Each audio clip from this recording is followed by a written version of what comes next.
Good evening, virgins. How are we doing today? So I wanted to make a shorter video because my last one kind of ran long, and I'm not really into the editing part of it. So we're just gonna do uh, the one take today and see how it goes.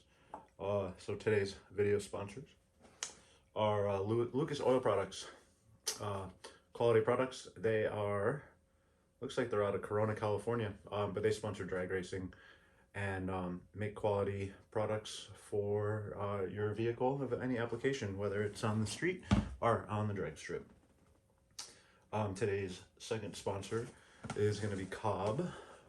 Cobb makes the best tuning software and platform for tuning your Subaru or Ford or Audi or Volkswagen or BMW.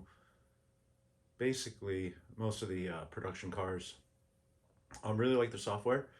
Shout out to Torque Performance, who makes the Cobb Access Port a wonder for tuning Subarus, and that's been my experience with them, and everything's worked, and it looks pretty cool. So we dig it. So thanks, Cobb and Lucas Oil Products. Really appreciate the sponsorship of the channel, and on to what we came to talk about. So today is day 3 of my experiment about selling a Miata. And maybe I buried the lead a little bit in the previous video, but the whole point I was trying to make with this is that the Miata community is amazing in person and technically online. However, when you go to sell a car, everyone comes out of the woodwork hysterically with, I have the exact same car as you and it's a piece of shit, devaluing their car. So I've been, playing around with that idea, and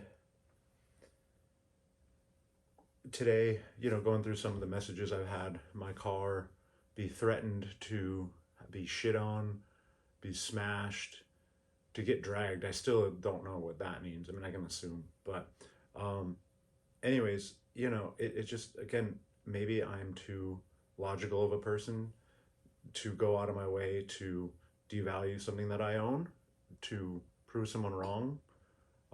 I've had, clever comments like nice 1.6 with no missing, or with a missing rear window, when just about everybody knows that the rear windows on an NA Miata zip out or down. So that top actually has a glass rear window that is zipped down. And then another genius was telling me that the car is, rough at best, which is hilarious because being from upstate New York and having salt on the roads, cars in California are timeless, and this car doesn't have any rust, doesn't have any dents, doesn't have any damage. And so I guess, I'm going to call it a survivor in one sense or another.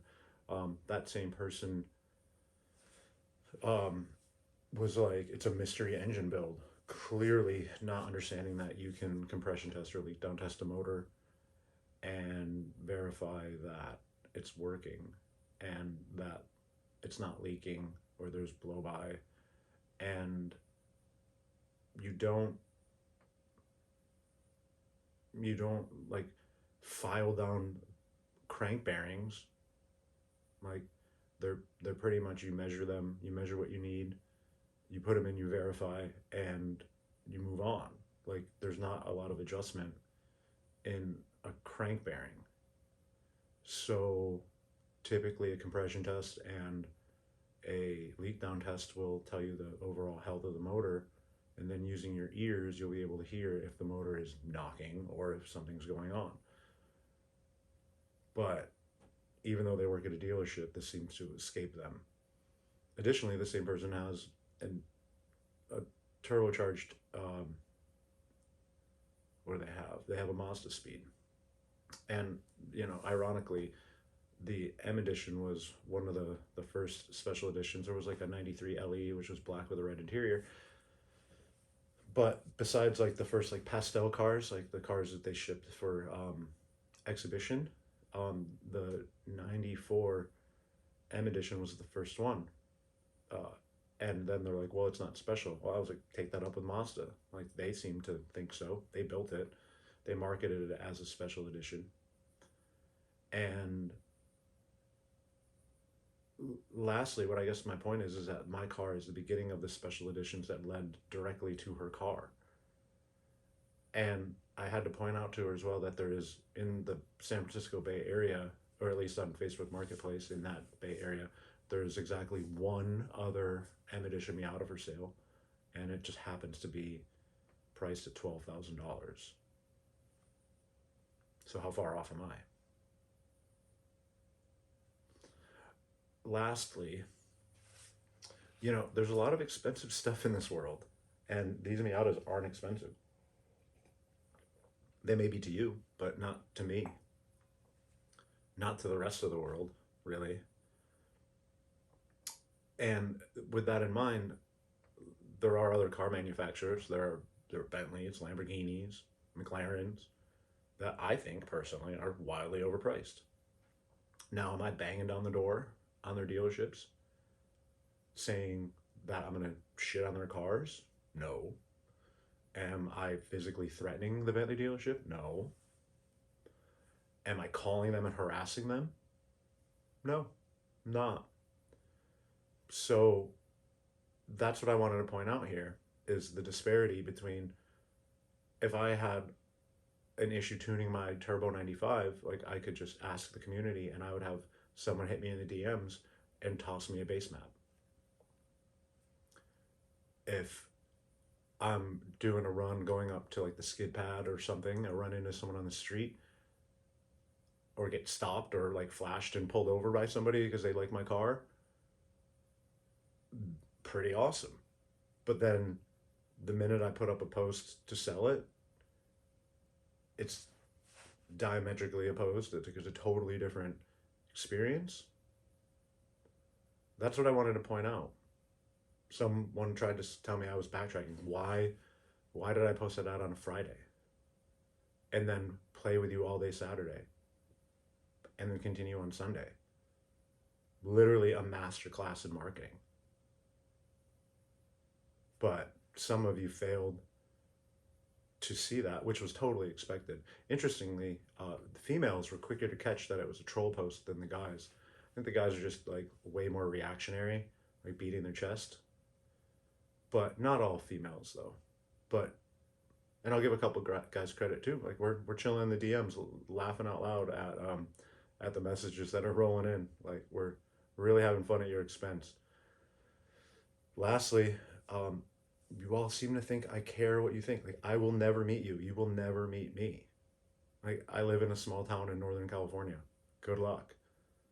Like the car's under a cover. You'll never see it. So why the hate? Like enjoy Florida, enjoy Kansas, enjoy Tennessee, where all y'all are from. Great. I'm happy that you're happy there. But to get all wound up and to like, you're gonna drive across country to poop on my car.